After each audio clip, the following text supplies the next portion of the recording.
Margaret Thornfield had always prided herself on maintaining perfect composure, especially when it came to her role as stepmother to the wealthy Thornfield family.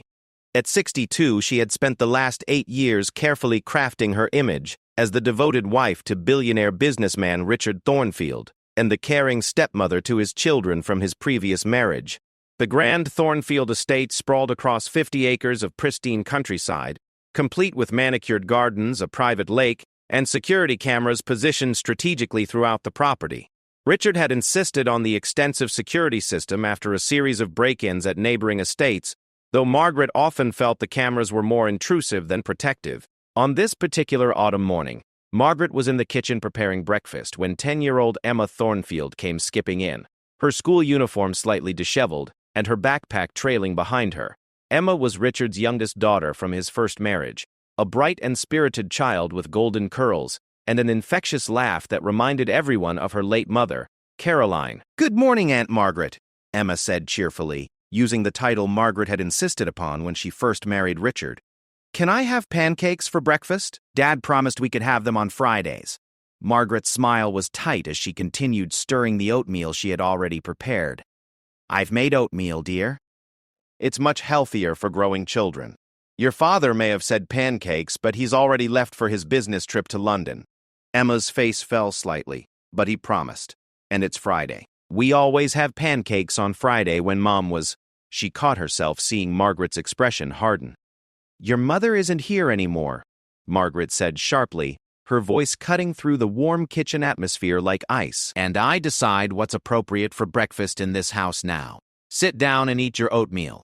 The kitchen fell silent, except for the gentle bubbling of the oatmeal pot. Emma climbed onto the tall kitchen stool, her legs swinging as she waited for her bowl. Margaret served the plain oatmeal without any of the brown sugar or fruit that Emma loved, setting it down with a distinct clink of the bowl against the marble countertop. As Emma picked at her breakfast, Margaret busied herself with cleaning the already spotless kitchen. The silence stretched between them, broken only by the soft scraping of Emma's spoon against her bowl. Margaret glanced at the security camera mounted in the corner of the kitchen, its red light blinking steadily as it recorded their morning routine. "I miss Dad," Emma said quietly, her voice barely above a whisper. "He's been traveling so much lately." Margaret paused in her cleaning, her jaw tightening. Richard's frequent business trips had indeed increased since their marriage, and she suspected it wasn't entirely due to business demands. The distance between them had grown, and Margaret felt the pressure of maintaining her position in the family more acutely with each passing day. "Your father works very hard to provide for this family," Margaret replied, her tone measured. "Perhaps if you were more grateful for what you have instead of constantly asking for things, you'd appreciate his efforts more." Emma's eyes filled with tears, but she nodded and continued eating her oatmeal in silence. Margaret watched her for a moment, feeling a flicker of something that might have been guilt, but she pushed it away. Discipline and structure were what these children needed, not the permissive coddling they'd received before. The morning continued in tense quiet as Emma finished her breakfast and gathered her school things. Margaret drove her to the prestigious private academy she attended, their conversation limited to basic instructions and reminders about homework. As they pulled up to the school's grand entrance, Emma hesitated before opening the car door. "Aunt Margaret," she began tentatively, "do you think Dad would be upset if I called him today, just to say hello?" Margaret's grip on the steering wheel tightened. Richard's relationship with his children had always been a source of jealousy for her. Despite her best efforts to position herself as the new center of the family, his devotion to Emma and her older brother James remained unwavering. "Your father is very busy with important meetings," Margaret replied curtly. "He doesn't need to be bothered with phone calls about nothing. Now go on, you'll be late for class." Emma nodded sadly and climbed out of the car, her small figure looking lost against the imposing backdrop of the school building. Margaret watched her walk toward the entrance, her steps slower than usual, and felt another pang of that uncomfortable emotion she refused to acknowledge as regret. As Margaret drove back to the estate, she reflected on her position in the family. She had married Richard not just for love, but for the security and status that came with being a Thornfield. Her previous life had been one of financial struggle and social invisibility. The Thornfield name opened doors that had been permanently closed to her before. But the children, especially Emma, represented a constant reminder that she would never be Richard's first priority. Caroline's memory lingered in every corner of the house, in every family tradition, in every loving glance Richard shared with his children. Margaret had spent years trying to diminish that influence, but Emma's innocent requests for pancakes and phone calls to her father felt like small rebellions against Margaret's authority. Back at the house, Margaret stood in the kitchen where their morning confrontation had taken place.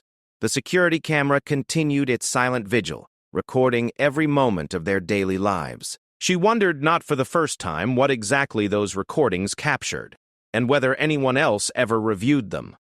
The afternoon brought its own challenges as Margaret prepared for Emma's return from school. She had decided to implement a new routine of supervised homework time, partly to help Emma with her studies, but mostly to maintain closer control over the child's activities.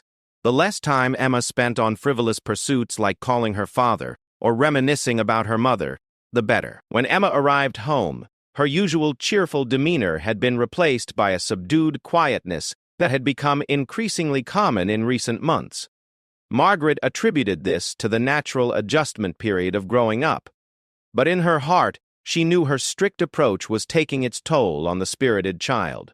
As evening fell and Richard called from London to check in with the family, Margaret made sure to answer the phone first, providing him with carefully edited reports of the day's events. Emma was fine, school was going well, and everything at home was perfectly managed. She didn't mention the tears at breakfast or the long silences during their car ride. That night, as Margaret lay in the master bedroom that had once belonged to Richard and Caroline, she stared at the ceiling and planned her next steps. Gaining complete acceptance as the family matriarch would require more than just marriage to Richard. It would require the children's unwavering respect and obedience, even if that meant employing methods that others might consider harsh. The security cameras continued their constant surveillance, capturing every interaction, every moment of family life. Margaret fell asleep unaware that those same cameras that made her feel secure in her authority would soon become the instruments of her downfall. The following weeks settled into a pattern that would have appeared normal to any outside observer. Margaret maintained the household with military precision, ensuring that meals were served on time, homework was completed, and the children adhered to strict schedules.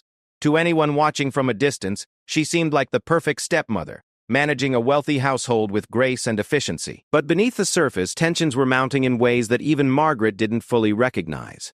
Emma had grown increasingly withdrawn, her natural exuberance dimming like a candle slowly burning out. The child who had once filled the house with laughter and chatter now moved through her daily routines with mechanical compliance. James Thornfield, Emma's 17-year-old brother, noticed the changes in his sister but felt powerless to intervene. As the older child, he had managed to maintain some independence from Margaret's increasingly controlling behavior, but he watched helplessly as his little sister seemed to disappear into herself with each passing day. Richard's business trips had become more frequent and longer in duration. What had started as occasional week-long journeys had evolved into extended absences that sometimes stretched for nearly a month. Margaret told herself this was natural for a man of his business stature, but privately, she suspected he was avoiding the growing tension in his own home. During one of Richard's longer absences, Margaret decided it was time to establish more definitive boundaries with Emma. The child's quiet resistance to her authority had become more noticeable, and Margaret was determined to eliminate any remaining defiance. The opportunity came on a rainy Thursday afternoon when Emma returned from school with mud on her uniform shoes. The school required pristine appearance at all times, and Margaret saw this as the perfect excuse to implement a lesson in responsibility and respect. Emma, Margaret called from the foyer as the child attempted to quietly make her way upstairs. Come here immediately. Emma froze on the third step, her small hand gripping the polished banister. She turned slowly, her eyes already showing the wariness that had become her default expression when dealing with her stepmother. Yes, Aunt Margaret, she replied softly, making her way back down the stairs with reluctant steps. Margaret stood in the marble foyer, her arms crossed and her expression stern. The afternoon light filtering through the tall windows cast long shadows across the floor, making the space feel even more imposing than usual. Look at the state of your shoes, Margaret said, her voice filled with disgust. You've tracked mud across the clean floors. This is exactly the kind of careless behavior that shows a lack of respect for our home and for the people who work to maintain it. Emma looked down at her feet, noticing for the first time the small trail of dried mud that had indeed followed her path from the door. "I'm sorry, Aunt Margaret. I didn't realize. I can clean it up right away." "Sorry isn't enough," Margaret snapped. "This is about more than just mud, Emma. This is about your attitude, your constant disregard for the rules of this household. Your father may not be here to see how you behave, but I am, and I will not tolerate this kind of disrespect." The security camera in the foyer captured every word, every gesture, as Margaret stepped closer to the child. Emma instinctively took a step backward, her back now pressed against the staircase. "I really didn't mean to," Emma whispered, her voice trembling slightly. "I was trying to hurry inside because it was raining so hard." Margaret's patience, already stretched thin by weeks of what she perceived as Emma's subtle rebellion, finally snapped. The sight of the child making excuses, the memory of all the small moments of resistance, the frustration of feeling like an outsider in her own home, all converged into a moment of uncontrolled anger. Without thinking, Margaret raised her hand and struck Emma across the cheek. The sound echoed through the grand foyer like a gunshot. Emma stumbled backward, her hand flying to her face, her eyes wide with shock and pain. The silence that followed was deafening. Margaret immediately realized what she had done, but instead of apologizing, she felt a surge of defensive anger. She had worked so hard to maintain this household, to be a good stepmother, and Emma's constant challenges to her authority had pushed her beyond her limits. "That's what happens when you don't listen," Margaret said, her voice shaking with adrenaline and guilt. "Maybe now you'll understand that I'm serious about the rules in this house." Emma's eyes filled with tears, but she didn't cry. Instead, she stared at Margaret with an expression of profound hurt and disappointment that was somehow worse than any sobbing outburst would have been. "I understand," Emma said quietly, her voice barely audible. "May I go to my room now?" Margaret nodded curtly, and Emma turned and walked slowly up the stairs, her hand still pressed to her cheek. The sound of her bedroom door closing was soft but final, like the end of something that could never be repaired. Alone in the foyer, Margaret stood frozen for several minutes, the reality of what had happened beginning to sink in. She had never intended to strike the child. In all her plans for gaining authority and respect in the household, physical violence had never been part of her strategy. She looked up at the security camera, its red light blinking steadily, and felt a moment of panic. Then she reminded herself that she controlled access to the security system. Richard had given her the codes when he traveled, trusting her to monitor the property in his absence. No one would ever need to review today's footage. That evening, dinner was a silent affair. Emma came downstairs when called, her cheeks slightly red but not visibly marked. She ate her meal without speaking, answered Margaret's few questions with polite one-word responses, and asked to be excused as soon as she had finished.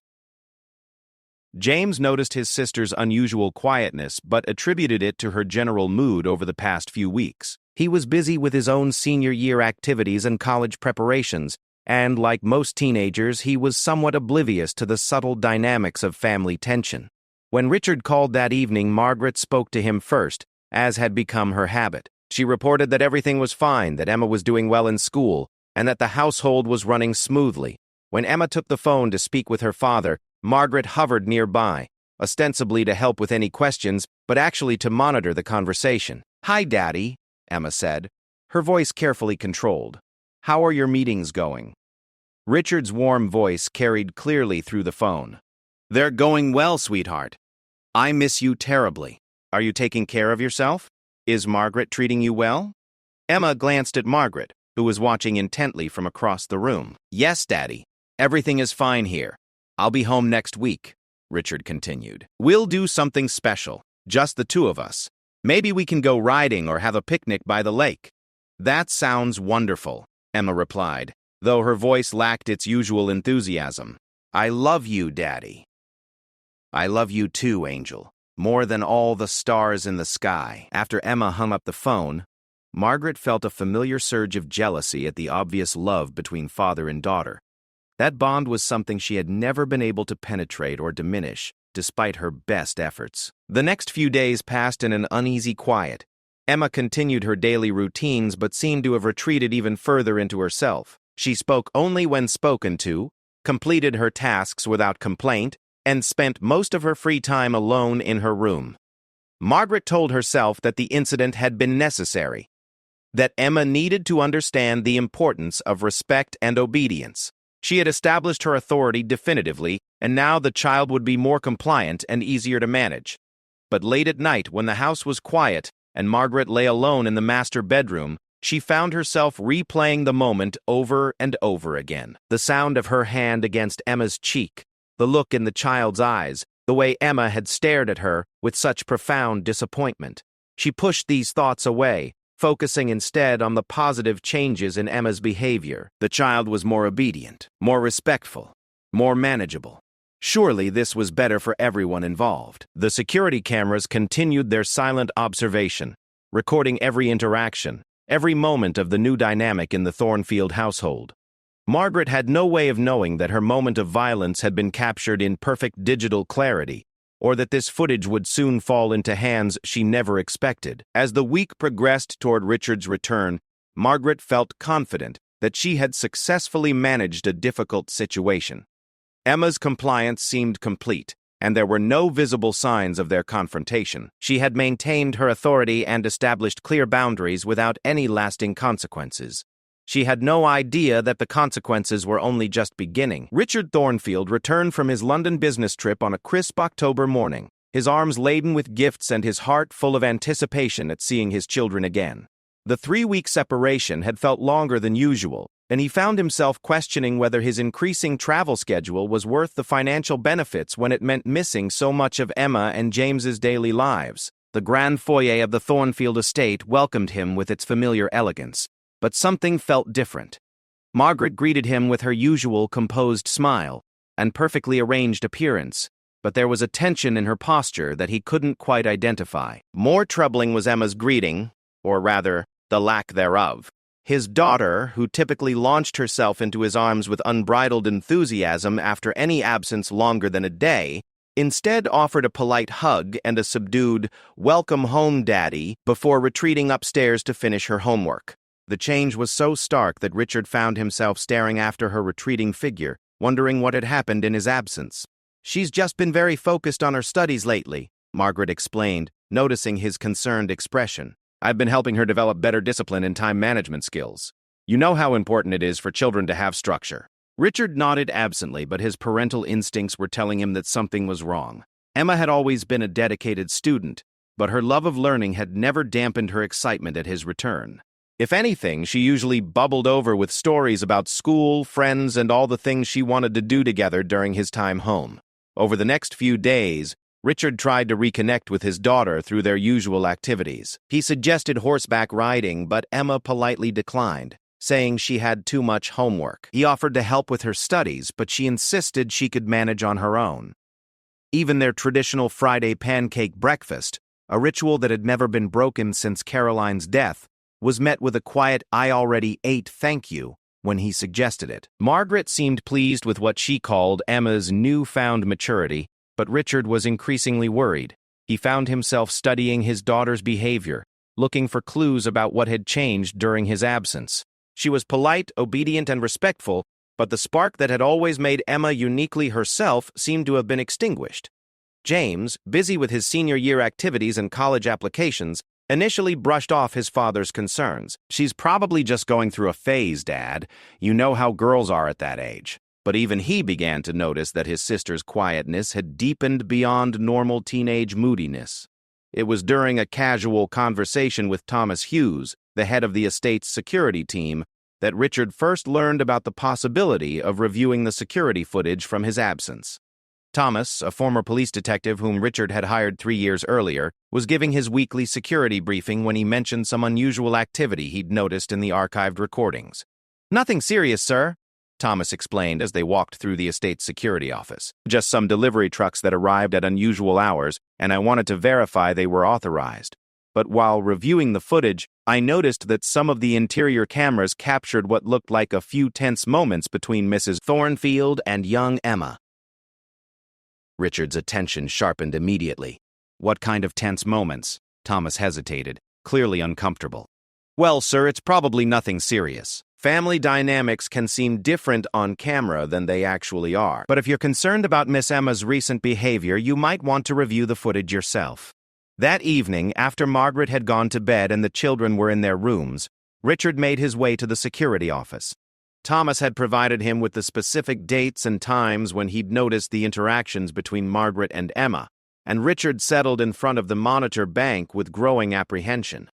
The first few clips seemed innocuous enough. Margaret maintaining household routines, Emma going through her daily activities, normal family interactions that looked perfectly appropriate on the surface. But Richard knew his daughter well enough to notice the subtle changes in her body language, the way she seemed to shrink in Margaret's presence, the careful way she moved through the house as if trying to avoid notice. Then he found the footage from the rainy Thursday afternoon, and his world came crashing down.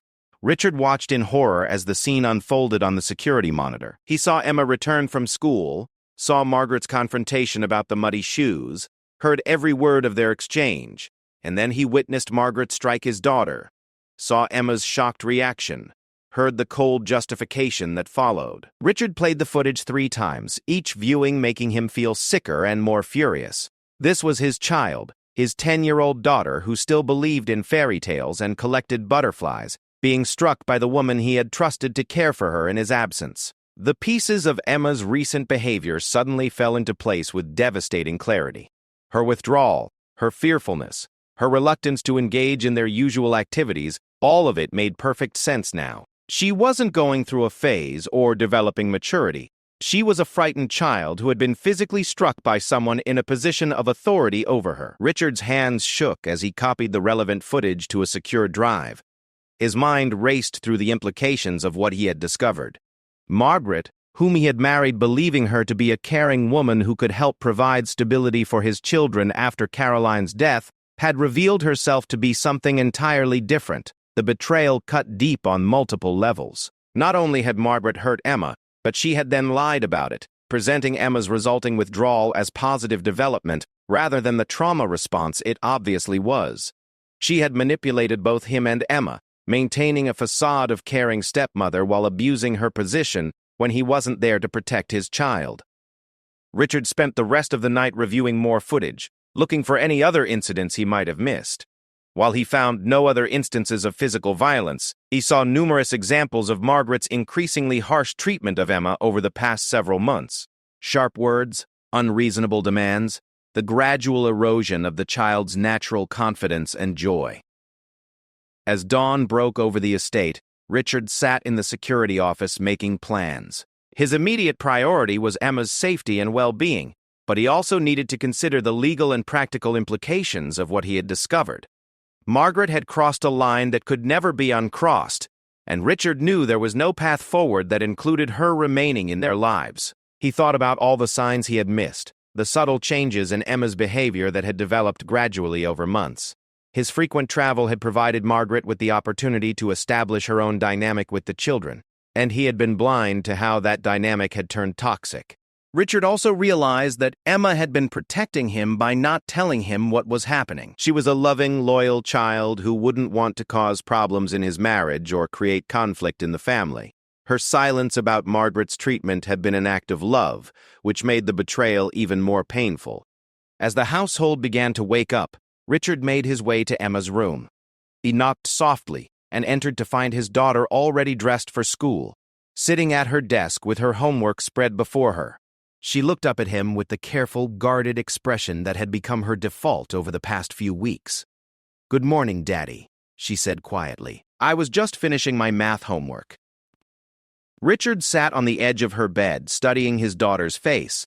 Now that he knew what to look for, he could see the wariness in her eyes, the way she held herself ready to retreat at any sign of conflict. "Emma," he said gently, "I need to ask you something important, and I want you to tell me the truth, no matter what." Emma's eyes widened slightly, and Richard could see her internal struggle between her natural honesty and whatever fear Margaret had instilled in her. "Has Margaret ever hurt you?" Richard asked directly. "I need you to tell me if anyone in this house has ever made you feel unsafe or afraid." Emma's carefully maintained composure finally cracked. Tears filled her eyes as months of suppressed fear and confusion finally found their voice. "I didn't want to make trouble," she whispered. "I know you care about Aunt Margaret, and I didn't want to cause problems. But yes, Daddy, she hit me, and she's been so angry with me all the time. I don't know what I did wrong." Richard gathered his daughter into his arms, feeling her small body shake with the relief of finally sharing her burden. "You didn't do anything wrong, sweetheart. Nothing at all. And you're never going to have to worry about this again. I promise you." As he held Emma and felt her gradually relax for the first time in months, Richard's resolve hardened into steel. The confrontation with Margaret would come soon, but first he needed to ensure his daughter's safety and begin the process of undoing the psychological damage that had been inflicted. The security footage had revealed the truth, but more than that, it had shown him how completely he had failed to protect his child when she needed him most. That failure would drive every decision he made going forward. The confrontation Richard had been planning came sooner than expected. After ensuring Emma was safely at school and James was occupied with his college interviews, Richard returned to find Margaret in the morning room, calmly arranging fresh flowers from the estate's garden. She looked up with her characteristic composed smile as he entered, completely unaware that her carefully constructed world was about to collapse. "You're home early," Margaret observed, setting down her pruning shears. "I wasn't expecting you back from the office until evening." Richard stood in the doorway for a moment, studying the woman he had married 3 years ago. She looked exactly the same as always. Perfectly groomed, elegantly dressed, every hair in place. But now he saw through the facade to the calculating coldness that had always lurked beneath her polished exterior. "We need to talk," Richard said, his voice carefully controlled. "About what happened while I was in London." Margaret's smile faltered slightly, but she quickly recovered her composure. "Of course, the children have been quite well behaved in your absence. I've been working on establishing better routines and discipline. I think you'll be pleased with the improvements." "Improvements?" Richard repeated the word as if tasting something bitter. He moved into the room, closing the door behind him with deliberate precision. "Is that what you call terrorizing my 10-year-old daughter?" The color drained from Margaret's face, but she maintained her defensive posture. "I don't know what you mean. If Emma has been telling you stories about being mistreated, I think you need to consider that children sometimes exaggerate when they don't get their way." Richard reached into his jacket and withdrew a tablet, already cued to the security footage from the rainy Thursday afternoon. Without a word, he set it on the coffee table between them and pressed play. Margaret's sharp intake of breath was audible as she watched herself confront Emma about the muddy shoes. Her face grew paler with each passing second, and when the moment of violence played out on the screen, she actually flinched, as if seeing it for the first time. "Children sometimes exaggerate," Richard said quietly, his voice filled with barely contained fury. But security cameras don't lie. The footage ended, and silence filled the elegant morning room. Margaret stared at the blank screen, her carefully maintained composure finally cracking completely. When she looked up at Richard, her eyes were filled with a mixture of fear and desperate calculation. "Richard, you have to understand," she began, her voice trembling. She was being so defiant, so disrespectful. "I've been trying to establish proper boundaries, but she constantly challenges my authority. I know I shouldn't have lost my temper, but nothing," Richard interrupted, his voice cutting through her excuses like ice. "You struck my child. You betrayed every trust I placed in you, every vow you made when we married, every responsibility I gave you when I left you to care for my children." Margaret stood abruptly, her defensive instincts taking over. "Those children needed discipline, Emma especially. She's been spoiled and indulged since Caroline died, and someone needs to prepare her for the real world. You're away constantly, Richard. Someone has to maintain order in this household." "Order?" Richard's voice rose for the first time, his composure finally slipping. "You call traumatizing a grieving child maintaining order? Emma lost her mother when she was 6 years old. She's been through more pain and loss than most adults experience in a lifetime, and your response was to add more trauma to her life." Margaret's face hardened as she realized that explanations and justifications weren't working. "I've sacrificed 3 years of my life for this family. I've managed this household, supported your career, been a mother to children who aren't even mine. And this is how you repay me? By believing the word of a manipulative child over your own wife?" Richard stared at her in disbelief. Even now, caught red-handed with undeniable evidence, Margaret was attempting to paint herself as the victim and Emma as the perpetrator. "A manipulative child," Richard repeated slowly. "You're describing a 10-year-old girl who has spent months protecting you by not telling me what you were doing to her. A child who blamed herself for your treatment rather than creating trouble in our marriage. That's the child you're calling manipulative?" For the first time since the confrontation began, Margaret seemed to realize the hopelessness of her position. The defiance in her posture slowly gave way to something that might have been desperation. "What do you want from me?" she asked quietly. "An apology? I'm sorry I lost my temper. I'm sorry I struck Emma. It won't happen again." "You're right," Richard said. "It won't happen again, because you're leaving. Today." Margaret's eyes widened. "Richard, be reasonable. We can work through this. I made a mistake, but we don't need to destroy our marriage over one moment of poor judgment." "One moment?" Richard pulled up additional footage on the tablet showing Margaret's pattern of harsh treatment over several months. "This isn't one moment, Margaret. This is systematic emotional abuse that culminated in physical violence.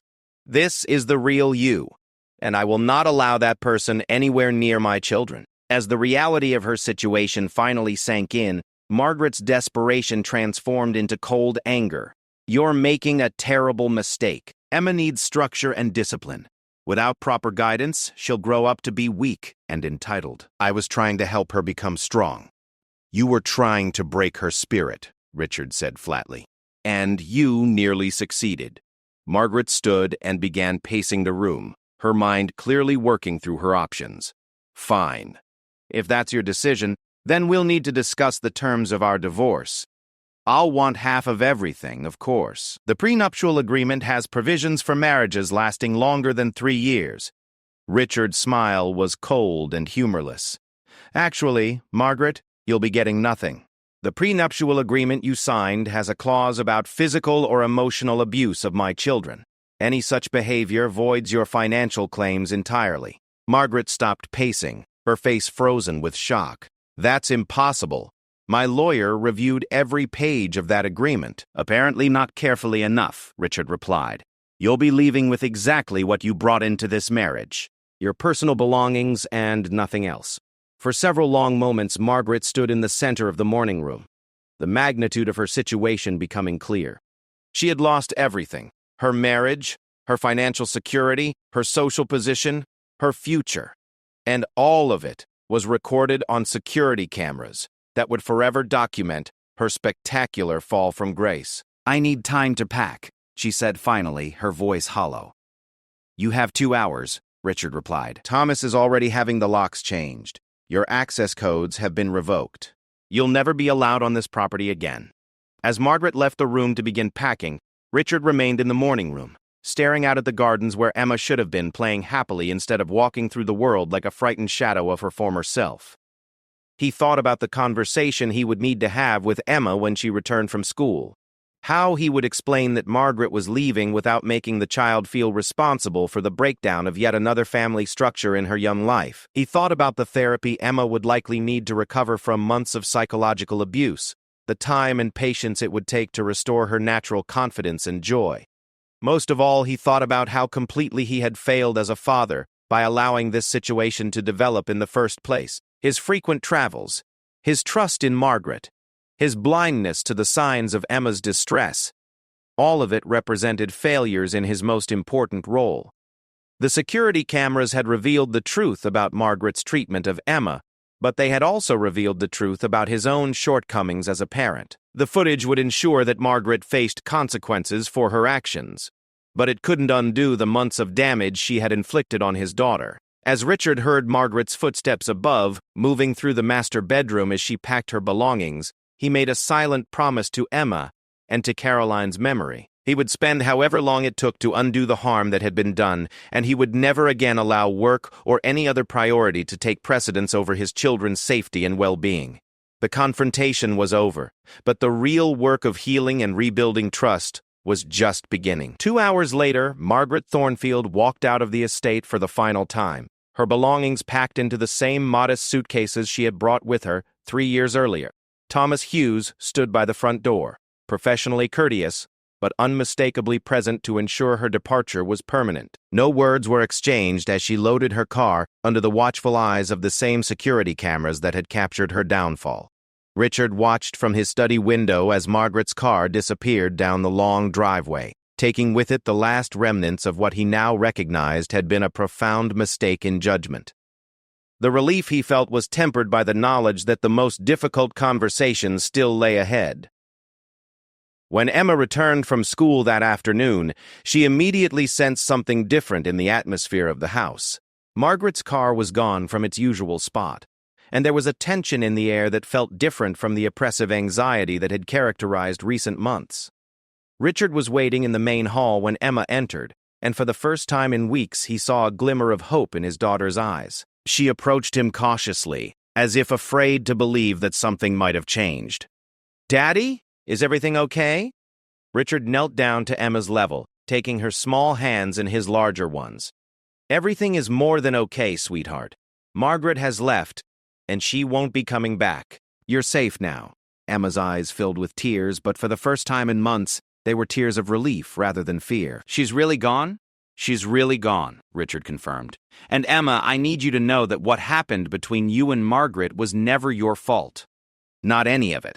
Adults are supposed to protect children, not hurt them, and I'm so sorry that I wasn't here to keep you safe." The dam of months of suppressed emotion finally burst, and Emma collapsed into her father's arms, sobbing with the intensity of someone who had been holding back an ocean of pain and fear. Richard held her tightly, feeling his own tears fall as he realized the full extent of what his daughter had endured in silence. "I thought you might be angry with me," Emma whispered between sobs. "I thought if I told you what was happening, you might choose her instead of me." Richard's heart broke at the realization that his own frequent absences had contributed to Emma's fear of abandonment. "Emma, look at me," he said gently, pulling back so she could see his face. "There is nothing in this world that could ever make me choose anyone over you and James. You are my children, my family, and protecting you will always be my most important job." Over the following days, Richard began the careful process of helping Emma understand that she was truly safe. He arranged for a child psychologist to help her process the trauma she had experienced, and he took an extended leave from work to focus entirely on his family's healing. James, when he learned the full extent of what had happened, was furious that he hadn't recognized the signs of his sister's distress. "I should have known," he told his father. "I should have protected her. We all should have done better," Richard replied. "But the most important thing now is that we do better going forward." The restoration of Emma's natural personality was gradual but unmistakable. The first time Richard heard her laugh, really laugh, was during their first pancake breakfast after Margaret's departure. Emma had cautiously asked if they could resume their Friday morning tradition, and when Richard enthusiastically agreed, her face lit up with the first genuine smile he had seen in months. "Can we have chocolate chip pancakes?" Emma asked, testing the boundaries of this new freedom. "We can have anything you want," Richard assured her. "We can have chocolate chip pancakes every day of the week if that would make you happy." Emma giggled, the sound like music after months of careful whispers. "That would be too many pancakes, Daddy. But maybe on weekends?" The security footage that had revealed Margaret's abuse was secured, and copies were provided to Richard's attorneys, though he decided against pursuing criminal charges. Margaret's complete financial ruin and social disgrace seemed punishment enough, and he preferred to focus his energy on healing rather than revenge. 3 months after Margaret's departure, Emma had made remarkable progress. She was laughing again, chattering excitedly about school and friends, and had even asked to resume her writing lessons. The wariness in her eyes had faded, replaced by the natural confidence and curiosity that had always been her defining characteristics. Richard had also made significant changes in his own life. He restructured his business responsibilities to eliminate unnecessary travel and ensured that he was present for every important moment in his children's lives. The guilt over his failure to protect Emma would stay with him, but he channeled that guilt into becoming the father his children deserved. One evening, as Richard was tucking Emma into bed, she looked up at him with the serious expression she sometimes wore when processing complex emotions. "Daddy, are you going to get married again?" Richard considered his answer carefully. I don't know, sweetheart. Why do you ask? I was thinking that maybe we're okay just the three of us, Emma said thoughtfully. You and me and James. We're a good family just like this. Richard smiled, kissing his daughter's forehead. We are indeed a very good family just like this. And if I ever do decide to get married again, it will only be to someone who loves you and James as much as I do. Someone who would never, ever hurt you. Emma nodded, satisfied with this answer. I love you, Daddy. I love you too, Angel. More than all the stars in the sky. As Richard left Emma's room and made his way downstairs, he reflected on the lessons learned from their ordeal. The security cameras had been installed to protect the family from external threats, but they had ended up protecting them from a threat that had been living inside their own home. He thought about how easily he had been deceived by Margaret's carefully constructed facade, how his own desire for a complete family had blinded him to the reality of what she was doing to his daughter. The experience had taught him to trust his children's instincts over adult reassurances, and to never again prioritize his own needs over their safety and well-being. The grand estate felt different now, lighter, warmer, more like the home it had been during Caroline's lifetime. Without Margaret's oppressive presence, the house had returned to being a place of joy and laughter, rather than tension and fear. Richard knew that Emma would carry some scars from her experience with Margaret, but he also believed that her fundamental strength and resilience would see her through. The love and support of her family, combined with professional help and time, would help her heal completely. As he settled into his study to review some light paperwork, Richard's eyes fell on the security monitor that displayed feeds from throughout the house. Emma was already asleep in her room. James was at his desk working on college applications, and the house was peaceful and safe. The cameras continued their silent vigil, now serving their original purpose of protecting the family from harm, rather than documenting it. Richard had learned that the greatest threats to his children's safety wouldn't necessarily come from strangers breaking into their home, but potentially from people he invited into their lives. That lesson would guide every decision he made about their future, ensuring that the family they had rebuilt from the ashes of Margaret's betrayal would never again be vulnerable to such violation of trust. The security footage had revealed the truth about Margaret's character, but more importantly, it had helped Richard rediscover the truth about what mattered most: his children's happiness, safety, and unconditional love for each other. That truth would be the foundation on which they built their future together. In Emma's room, the little girl slept peacefully for the first time in months, her natural confidence slowly returning with each day that passed without fear. The nightmares were becoming less frequent. The wariness was fading from her eyes, and the laughter that had once filled the house was beginning to return. The cameras that had captured her darkest moments were now standing guard over her healing, ensuring that she could sleep safely in the knowledge that she was truly protected and unconditionally loved.